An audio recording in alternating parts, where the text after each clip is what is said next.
کیسپر ہاؤزر، جس کا اصل نام شاید کارل ہاؤزر تھا، ایک 17 سالہ نوجوان لڑکا تھا جو 1828 کو نیورمبرگ جرمنی کے ایک بازار میں نمودار ہوا۔ اس سے اچھی طرح سے بولا بھی نہیں جا رہا تھا اور نہ ہی کسی کو پتا تھا کہ وہ کہاں سے آیا ہے۔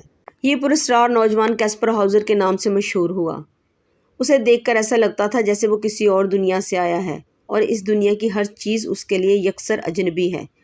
وہ ہر معاملے میں خوف اور گھبراہٹ پر مبنی رد عمل کا مظاہرہ کیا کرتا تھا۔ بہت سی چیزوں سے اسے واضح الرجی تھی اور وہ بہت سہما سہما رہتا تھا۔ وہ خود تو صاف ستھرا تھا مگر اس کے بدن پر جو لباس تھا وہ چیتڑوں سے کم نہیں تھا۔ اس کے پیر سوجے ہوئے تھے اور وہ چلنے میں بہت دشواری محسوس کر رہا تھا۔ ساتھ ہی ساتھ وہ چاروں طرف نہایت متوحش نظروں سے دیکھ رہا تھا، جیسے اسے اس بات کا خوف ہو کہ کہیں سے کوئی آ کر اسے جان سے مار دے گا۔ ایک پولیس مین نے اسے روک کر اس کا نام پوچھا مگر وہ کچھ بھی بولنے سے قاصر تھا کیونکہ اسے بولنا آتا ہی نہیں تھا۔ کافی دیر پولیس والا اس کے ساتھ سر کھپاتا رہا، پھر اپنے اعلیٰ افسر کے پاس لے گیا۔ اس سے بھی یہ معاملہ درست نہ ہوا۔ نوجوان نے ایک ہی جملہ رٹا ہوا تھا، میں بھی اپنے والد کی طرح سپاہی بننا چاہتا ہوں۔ جب وہ یہ جملہ ادا کرتا تو صاف محسوس ہوتا کہ اس کے لہجے میں جذبات نام کی کوئی چیز نہیں ہے۔ وہ کسی طوطے کی طرح رٹا ہوا جملہ دہرایا کرتا تھا۔ جب اسے کھانا دیا گیا تب چند دلچسپ باتوں کا علم ہوا۔ وہ دونوں ہاتھوں سے کھانا کھاتا تھا۔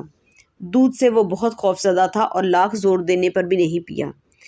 پانی کا گلاس پیش کیا گیا تو اس نے تھوڑی سی ہچکچاہٹ کا مظاہرہ کیا اور انگلی کی مدد سے یہ دیکھا کہ اس میں کچھ ملا ہوا تو نہیں ہے اور پھر پی گیا۔ نوجوان کی جیب سے ایک بوسیدہ خط برآمد ہوا جس میں بتایا گیا تھا کہ اس کا باپ نیورمبرگ میں 6ٹی کیولری میں افسر تھا اور سفارش کی گئی تھی کہ اس نوجوان کو بھی اسی کیولری میں بھرتی کیا جائے۔ ریکارڈ کا جائزہ لینے پر معلوم ہوا کہ اس نام کا آدمی مذکورہ کیولری میں نہیں تھا۔ یہ بات سب کو ورطۂ حیرت میں ڈالنے کے لیے کافی تھی۔ خط میں اس کا نام نہیں بتایا گیا تھا، خود اس نوجوان نے اپنا نام کیسپر ہاؤزر بتایا۔ نیورمبرگ میں کہیں کوئی ایسا گھر نہ ملا جس کا کوئی بچہ ٹھیک انہی دنوں گم ہوا ہو جن دنوں یہ نوجوان گم ہوا تھا۔ کیسپر ہاؤزر کئی دنوں تک شہر کے حکام کے لیے معمہ بنا رہا۔ وہ کئی چیزوں سے صاف بدکتا تھا۔ سورج کی روشنی میں اس کی آنکھیں چندھیا جاتی تھیں۔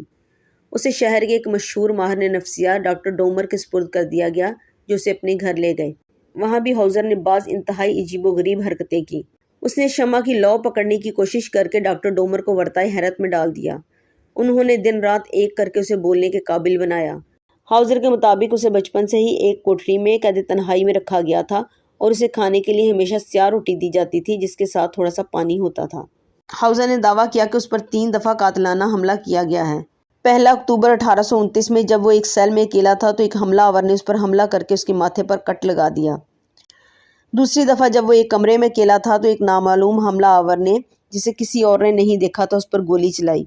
1829 میں ہاؤزر کو ایک نقابپوش نے خنجر کا وار کر کے زخمی کر دیا۔ اس حملے کی بظاہر کوئی وجہ نہیں تھی کیونکہ شہر میں سے کوئی نہیں جانتا تھا اور اس کی بھلا کسی سے کیا دشمنی ہو سکتی تھی۔ اس واقعے کے بعد اس کی حفاظت کا معقول بندوبست کر دیا گیا۔ ہاؤزر نے دعویٰ کیا کہ دوسری دفعہ جب وہ اپنے کمرے میں اکیلا تھا تو ایک نامعلوم حملہ آور نے جسے کسی اور نے نہیں دیکھا تھا اس پر گولی چلا دی۔ 14 دسمبر 1833 کی بات ہے جب ہاؤزر اپنے محافظوں کے ساتھ باغ کی سیر کر رہا تھا تب وہ چند لمحوں کے لیے محافظوں کی نظروں سے دور ہوا اور کسی نے کام دکھا دیا اور ہاؤزر کو خنجر گھونپ دیا گیا۔